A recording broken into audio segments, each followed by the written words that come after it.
Vox Sentences is your daily digest for what's happening in the world, curated by Ella Nilsen.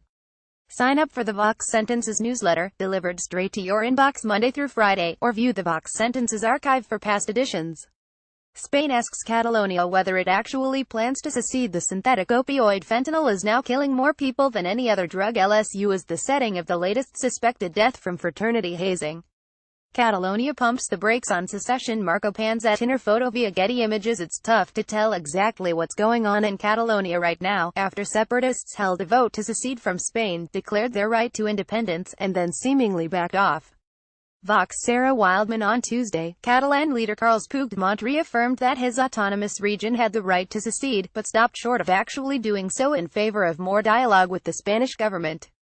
NYT Rafael Minder and Patrick Kingsley. Spain seems to be as confused as everyone else about what's going on.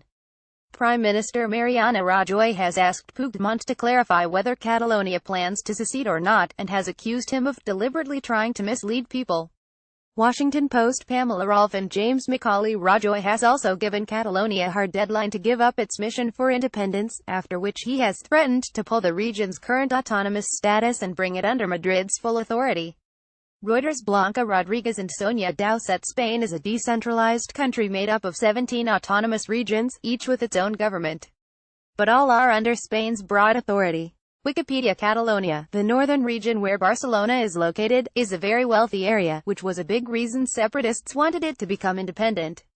Deutsche Welle. The October 1st referendum itself has also been called into question, because fewer than half of Catalonia's residents actually cast ballots. The Guardian. Sam Jones. That divide was evident in the hundreds of thousands of pro-Spanish unity protesters that turned out in Barcelona this past weekend. Likewise, the European Union is very anti-secession, as one autonomous region breaking away could prompt even more to try the same thing. Vox Sarah Wildman. Fentanyl's impact on overdose deaths is stunning. Spencer Platt. Getty Images. Fentanyl, a powerful synthetic opioid, is now the deadliest drug in the United States, according to recent data from the Centers for Disease Control and Prevention. BuzzFeed. Dan Vergano. That drug and related synthetic opioids like carfentanil were responsible for about 21,000 deaths out of 65,000 total deaths from heroin, cocaine, and prescription painkillers.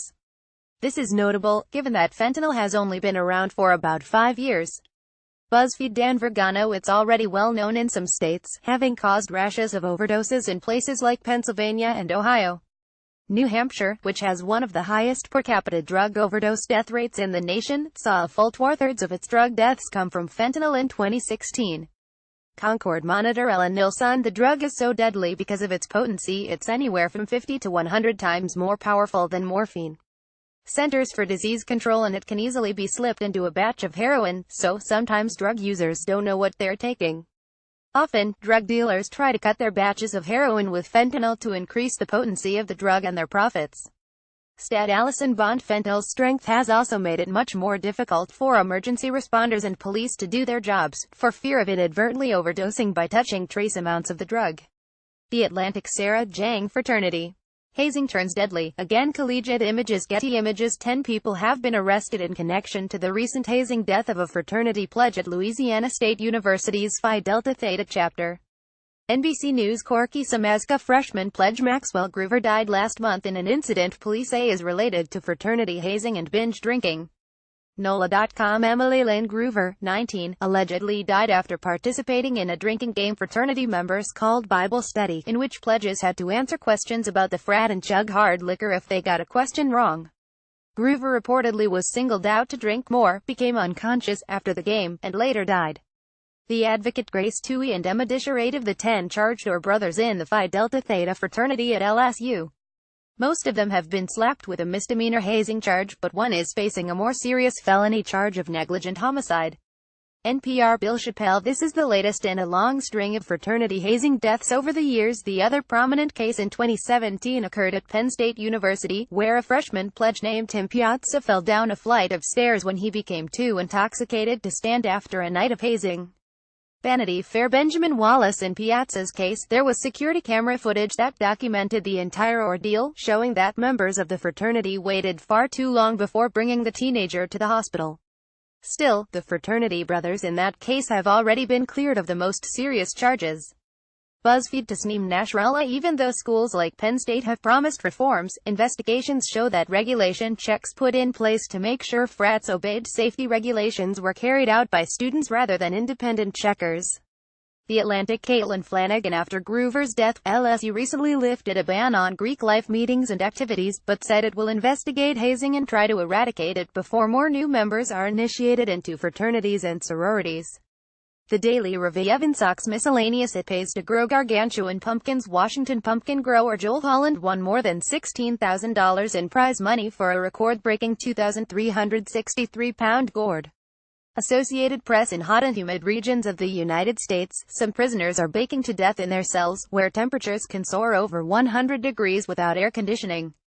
The Marshall Project. Maurice Chima. Eminem recently re-emerged from a hiatus with a blistering, politically charged freestyle rap dissing President Trump and his supporters. Pitchfork. Evan Minsker and Browdy Blaze. Billie Hollywood isn't the only place with a sexual harassment problem.